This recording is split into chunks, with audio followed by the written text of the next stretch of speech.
Loan வாங்கி நம்ம வீடு வாங்கலாமா? இல்ல கொஞ்சம் கொஞ்சமா நம்ம வந்து சேர்த்து வச்சுட்டு ஒரு சேவிங்க கிரியேட் பண்ணி ஒரு கார்பஸ கிரியேட் பண்ணிட்டு நம்ம வந்து போய் வீடு வாங்கிக்கலாமா? இப்ப நியூ ட்ரெண்ட் ஒண்ணு கூட இருக்கு. மியூச்சுவல் ஃபண்ட்ல வந்து நீங்க வந்து கொஞ்சம் கொஞ்சமா இன்வெஸ்ட் பண்ணுங்க. ஒரு சர்டன் பீரியட் இன்வெஸ்ட் பண்ணிட்டு ஒரு லம்சம் தேர்ந்துரும். அதுக்கப்புறம் நீங்க வந்து வீடு வாங்க. இது லாபகரமா இருக்கும் அப்படின்னு சொல்லி ஒரு ஆட் கூட நான் பார்த்தேன். கட்டாது தெரியல அப்படின்னு சொல்லுவீங்கன்னா இந்த வீடியோ கண்டினியூ பாருங்க. இதுல அதை பத்தி நம்ம பேச போறோம். வணக்கம் அண்ட் வார்ம் வெல்கம். இது Chennai home official YouTube channel. This is Sam, your property advisor.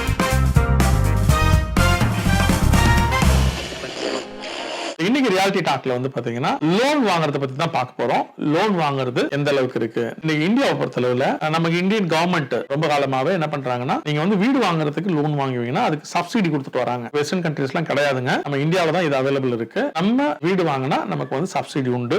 அந்த சப்சிடி வழியா வீடு வாங்குறதுனால இப்படி ஒரு என்கரேஜ்மெண்ட் இருக்கு. நீங்க வந்து லோன் வழியா நீங்க வீடு வாங்குவீங்கன்னு சொன்னால் உங்களுக்கு டாக்ஸ் பெனிஃபிட்டும் இருக்கு. இது வேற எந்த கண்ட்ரிலும் கிடையாது, இந்தியாவில தான் இது அவைலபிள். அடுத்த வருஷத்துக்கு வந்து பாத்தீங்கன்னா ஒரு 4 லட்சம் 4.5 லட்சம் வரலையும் வந்து நீங்க டாக்ஸ் சேவ் பண்ண முடியும். அந்த மாதிரி ஒரு விஷயம் வீடு வாங்கும்போது உங்களுக்கு அவைலபிளா இருக்குங்க. இன்னைக்கு இந்தியாவில் கிட்டத்தட்ட 95% மக்கள் வீடு வாங்குறது ஒரு லோன் தான். 5% மக்கள் தான் என்ன பண்றாங்கன்னா கையில இருந்து இல்ல சேவிங்ஸ்ல இருந்து வீடு வாங்குறாங்க. அப்ப லோன்ல வீடு வாங்குற பொழுது இதுல சில அவேர்னஸ் இருக்கு. சில விஷயங்கள்லாம் சரியா பார்க்கணுங்க. ஹிடன் காஸ்ட் எல்லாம் சிலதெல்லாம் இருக்கு. எங்கெல்லாம் ஹிடன் காஸ்ட் வரும் அப்படின்னு நீங்க பார்க்கணும். இப்ப லோன் அப்படின்னு போகும்போது பேசிக்கான ஒரு தம் ரூல் என்ன அப்படின்னா, அது நீங்களுமே தெரிஞ்சுக்கோங்க. என்ன அப்படின்னா, லைக் வந்து ஒரு அபார்ட்மெண்ட் எனக்கு வந்து 50 லட்சம் ரூபாய் சொல்றான், இல்ல ஒரு இண்டிபெண்டன்ட் வீடு 50 லட்சம் ரூபாய் சொல்றான்னு சொன்னால் அந்த 50 லட்சம் ரூபாய் அதோட காஸ்ட்னு சொல்லும் பொழுது அதுல 20% நம்ம கையில இருந்து பே பண்ணணும். அதுதான் பேங்க் நமக்கு சொல்ற நார்ம். 20% கையில இருந்து பே பண்ணணும், 80% வந்து பாத்தீங்கன்னா லோன் பண்ணி தருவாங்க. அப்ப நமக்கு வந்து பாத்தீங்கன்னா இந்த 20% 50 லட்சம் ரூபாய் 10 லட்சம் ரூபாய் 50 லட்சம் ரூபாய் சொன்னா அதுல 20% 10 லட்சம் ரூபாய் நம்ம கையில ஓன் பண்ணி வச்சிருக்கணும். பிறகு வந்து 40 லட்சம் ரூபாய்க்கு லோன் போய்க்கலாம். அது இல்லாம இன் அடிஷன் வந்து ரெஜிஸ்ட்ரேஷன் காஸ்ட் ஒன்று இருக்கும். அந்த ரெஜிஸ்ட்ரேஷன் காஸ்ட் நம்ம பேர் பண்ற மாதிரி இருக்கும். இதுதான் வந்து நாமெல்லாம் நடைமுறையில் இருக்கிற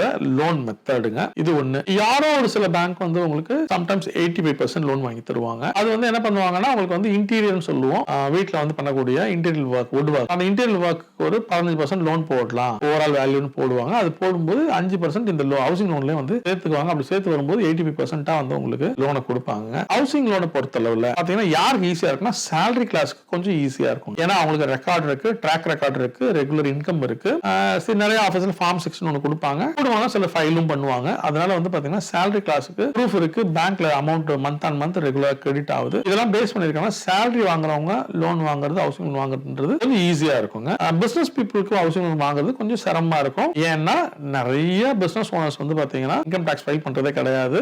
ஆனா உங்களுக்கு ஒரு விஷயம் நான் சொல்றேன், நீங்க பிசினஸ் ஓனரா இருக்கீங்க, நீங்க வீடு வாங்கணும் ஆசைப்படுறீங்கன்னா, நீங்க இந்த வீடியோ பாப்பீங்கன்னா நீங்க தெரிஞ்சுக்கோங்க, கண்டிப்பா நீங்க இன்கம் டாக்ஸ் ஃபைல் பண்ணணும். அப்படி இன்கம் டாக்ஸ் ஃபைல் பண்ணீங்கன்னா தான் you are eligible for housing loan. அதே மாதிரி நிறைய பேர் இருக்காங்க இன்கம் டாக்ஸ் ஃபைல் எல்லாம் பண்ணுவாங்க, ஆனா வந்து பாத்தீங்கன்னா 1 லட்சம் 2 லட்சம் தான் வருஷத்துக்கு இன்கம் காமிப்பாங்க. அப்படி பண்ணக்கூடாதுங்க. அப்படி பண்ணீங்கன்னா உங்களுக்கு ஹவுசிங் லோனே கிடைக்காது. பேருக்கு பண்ணக்கூடாது. ஒரு மாசத்துக்கு ஒரு 50,000 ரூபாய் எனக்கு வந்து வருமானம் இருக்குன்ற அளவுக்காவது, இல்ல ஒரு 60,000 ரூபாய், இல்ல ஒரு 1 லட்சம் ரூபாய் நல்ல பிசினஸ் நல்லா போயிட்டு இருக்குன்னு சொன்னா குறைந்தபட்சம் ஒரு 1 லட்சம் 1.5 லட்சமா நீங்க வந்து உங்க இன்கம் டாக்ஸ்ல காமிக்கணும். 1.5 லட்சம் ரூபாய் மாசத்துக்கு காமிக்கிறீங்க அப்படின்னா வருஷத்துக்கு 18 lakhs. அப்ப அந்த 18 lakhs வச்சுக்கிட்டு நம்ம வந்து ஒரு ஹவுசிங் லோன் போகணும்னு சொன்னா ஒரு 1 CR ஒரு 1.2 CR வரலையும் ஹவுசிங் லோன் போக முடியும். அதே வந்து பாத்தீங்கன்னா வருஷத்துக்கு 5 லட்சம் ரூபாய் காமிச்சிருக்கேன் சொன்னா உங்களால ஹார்ட்லி என்ன ஒரு 25 லட்சத்துக்கு 30 லட்ச ரூபாய் தான் ஹவுசிங் லோன் போக முடியும். அதனால வந்து நீங்க லோன் போய் வீடு வாங்க போறேன் அப்படின்னு உங்களுக்கு ஐடியா இருந்ததுன்னா நீங்க இப்பல இருந்தே வந்து பாத்தீங்கன்னா அதுக்குண்டான எல்லா பேஸ் ஒர்க்கும் நீங்க பண்ணி வச்சுக்கோங்க.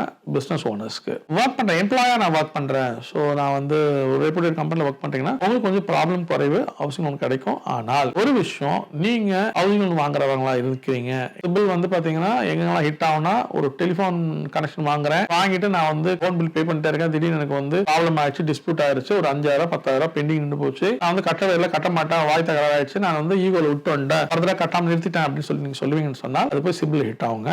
உங்களுடைய கிரெடிபிலிட்டி, உங்களுடைய கிரெடிட் ஸ்கோர் வந்து குறையுங்க. நாட் ஓன்லி டெலிபோன் பில், உங்களுடைய any loans, any kind of loans, உங்க பேன் நம்பர் ஹிட் ஆகி வரக்கூடிய அத்தனை விஷயங்களும் உங்களுடைய சிபில்ல போய் ஹிட் ஆகுங்க. அப்ப அந்த சிபில் ஸ்கோர் குறைஞ்சதுன்னா உங்களுக்கு நிறைய பேங்க் லோன் பண்ண மாட்டாங்க. அப்ப சில பேங்க் வந்து சிபில் ஸ்கோர் எல்லாம் கம்மியா அதை விட பண்றேன்னு சொல்லுவாங்க. அங்கெல்லாம் வந்து பாத்தீங்கன்னா நீங்க ஹையர் இன்ட்ரெஸ்ட் கொடுத்து நீங்க வந்து லோன் வாங்குற மாதிரி இருக்கும். சோ அதையுமே நம்ம வந்து கேர் எடுத்துக்கணுங்க. இப்போ ஹவுசிங் லோன் பொறுத்தவரை வந்து பாத்தீங்கன்னா உங்களுக்கு வந்துட்டு சில பேங்க் வந்து பாத்தீங்கன்னா 9%, இன்னைக்கு இருக்கிறது 9% தான். ஆல்மோஸ்ட் எல்லாரும் ஓவரால் பண்றதுங்க. எல்லா பேங்க்கும் வந்து ஒரே மாதிரி தான் நாம. ஆனா பேங்க் டு பேங்க் வந்து சம்டைம்ஸ் வந்து சின்ன சின்ன வேரியேஷன் காமிப்பாங்க. அது நீங்க ரெக்வெஸ்ட் பண்ணணும். நீங்க வந்து என் மூலமா ஹவுசிங் லோன் போறதா இருந்தா நான் உங்களுக்கு பெஸ்ட் பிரைஸ் வாங்கி கொடுப்பேங்க. அந்த மாதிரி நீங்க வந்து சில ஏஜென்ட்ஸ் வழியா போகும்போது நீங்க கேளுங்க, சார் எனக்கு பெஸ்ட் பிரைஸ் கொடுத்தீங்கன்னா நான் உங்க வழியா எடுத்துக்கிறேன்னு சொல்லுங்க. ஏன்னு கேட்டீங்கன்னா நீங்க ஆன் ரெக்வெஸ்ட் கண்டிப்பா வந்து பாத்தீங்கன்னா 9ல இருந்து கீழே இறக்கி 0.3% ஆர் 0.2% அதெல்லாம் உங்களுக்கு வந்து அவங்க வந்து ரெடியூஸ் பண்ணிக்க வாய்ப்பு இருக்கு. நீங்க நினைக்க கூடாது 0.1 தானே 0.2 தானே நினைக்க கூடாது. ஏன்னா ஹவுசிங் வாங்கும்போது நம்ம 20 வருஷத்துக்கு வாங்குவோம். 20 வருஷத்துக்கு இந்த 0.1 0.2 போட்டு பாத்தீங்கன்னா லேக்ஸ் வரும். அது அதனால நீங்க அதுலயுமே கீனா இருங்க. நீங்க வந்து கண்டிப்பா நெகோஷியேட் பண்ணி கேட்கலாம். குடும்பம் ஸ்டாண்டர்ட் தான் எல்லாருக்கும். ஆனால் நெகோஷியேட் பண்ணி கீழே இறக்கி கூட கொடுக்குறாங்க. அவங்க மார்ஜின் அவங்க கட் பண்ணி கொடுப்பாங்க. அவ்வளவுதான். அதுதான் ஹவுசிங் லோன்ல நீங்க வந்து கேட்கக்கூடிய டிபேட். நம்ம வந்து பாத்தீங்கன்னா லேண்ட் வாங்குறது லோன் தராங்களா அப்படின்னு கேட்பீங்கன்னா கண்டிப்பா தராங்க.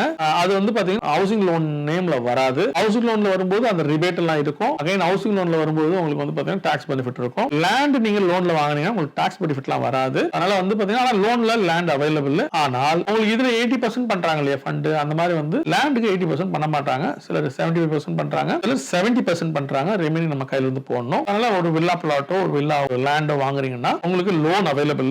உங்களுக்கு பாத்தீங்கன்னா இந்த விஷயங்கள் இருக்கு. டாக்குமெண்டேஷன் இப்ப ரொம்ப சிம்பிள் பண்ணிட்டாங்க. எல்லா பேங்க்குமே ஆன்லைன் வந்துட்டாங்க. அதனால நீங்க ஆன்லைன்ல நீங்களே உங்களுடைய பர்சனல் டாக்குமெண்ட்டை ஃபில் அப் பண்ணுங்க.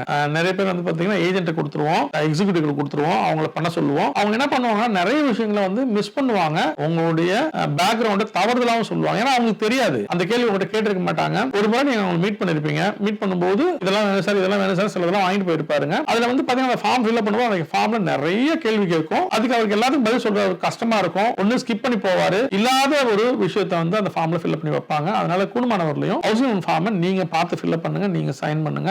ஏன்னா அதுலதான் அந்த ஹிடன் இஷ்யூஸ் எல்லாம் இருக்கிறது இருக்கும். அதெல்லாம் எதெல்லாம் ஹிடன் காஸ்ட் இருக்கு அப்படின்றத நீங்க பார்க்கலாம். ஏன்னு பாத்தீங்கன்னா வந்துட்டு இன்னைக்கு வந்து நிறைய ஆர்பிஐ பொறுத்தளவு நிறைய விஷயங்கள் ஃப்ரீ பண்ணிட்டாங்க. நீங்க சடனா வந்து ஹவுசிங் லோன் க்ளோஸ் பண்றீங்கன்னா உங்களுக்கு பெனால்டி கிடையாது. ஏன்னா டாக்குமெண்ட் வந்து உங்ககிட்ட இருக்கு, மார்கேஜ் பண்ணி கொடுத்தா என்ன டாக்குமெண்ட் உங்ககிட்ட இருக்குன்னு சொல்லி நீங்க ரெக்வஸ்ட் போட்டு வாங்குவீங்கன்னு சொன்னா அதுக்கு ஃபீஸ் கிடையாது. ஆனா நிறைய பேங்க் அந்த ஃபீஸ் எல்லாம் கலெக்ட் பண்றாங்க. சோ இந்த மாதிரி நிறைய ஹிடன் காஸ்ட்ஸ் இருக்கு. அதே மாதிரி வந்து பாத்தீங்கன்னா இன்னும் உங்களுக்கு நல்ல ஒரு விஷயம் சொல்றேன். நீங்க ஹவுசிங் லோன் எடுத்திருக்கீங்க, உங்க லோனை நீங்க சீக்கிரம் முடிக்கணும்னு ஆசைப்பட்டீங்கன்னா 12 இஎம்ஐ கட்டுறதுல 13 இஎம்ஐ பே பண்ணுங்க. அப்படி பே பண்ணீங்கன்னா உங்களோட டென்யூர் வந்து குறைஞ்சிட்டு வரும். எப்பெல்லாம் காசு கிடைக்குதோ, நான் வீடு வாங்கிட்டேன், லோன்ல வீடு வாங்கியிருக்கேன், இப்போ எனக்கு போனஸ் வந்தது, ஒரு 5 லட்சம் கையில இருக்குன்னு சொன்னா தயவு செஞ்சு கொண்டு போய் ஹவுசிங் லோன்ல கட்டுங்க. அப்படி கட்டும்போது ரேட்டாவே உங்களுடைய பிரின்சிபல் இருந்து குறைஞ்சிரும். அதாவது நான் வந்து பாத்தீங்கன்னா ஒரு 80 லட்சம் லோன் வாங்கினேன். 80 லட்சம் லோன் வாங்கும்போது நான் கட்டும்போது பாத்தீங்கன்னா மாசத்துக்கு வந்து 80,000 ரூபாய் நான் கட்டிக்கிட்டு இருக்கேன் அப்படின்னு சொன்னால் ஆரம்ப நாட்கள்ல ஒரு 3 வருஷத்துக்கு வந்து பாத்தீங்கன்னா 80ல இருந்து 85% வந்து இன்ட்ரெஸ்டாவே போயிடும். ரிமைனிங் தான் உங்களுடைய பிரின்சிபல்ல கழியும். 3 வருஷம் வந்து மேக்ஸிமம் ஈல்ட வந்து பேங்கர்ஸ் எடுத்துருவாங்க. இதுதான் ப்ரொசீஜர் வச்சுட்டு இருக்காங்க. அதனால வந்து பாத்தீங்கன்னா நான் என்ன சொல்ல வரேன்னா, நீங்க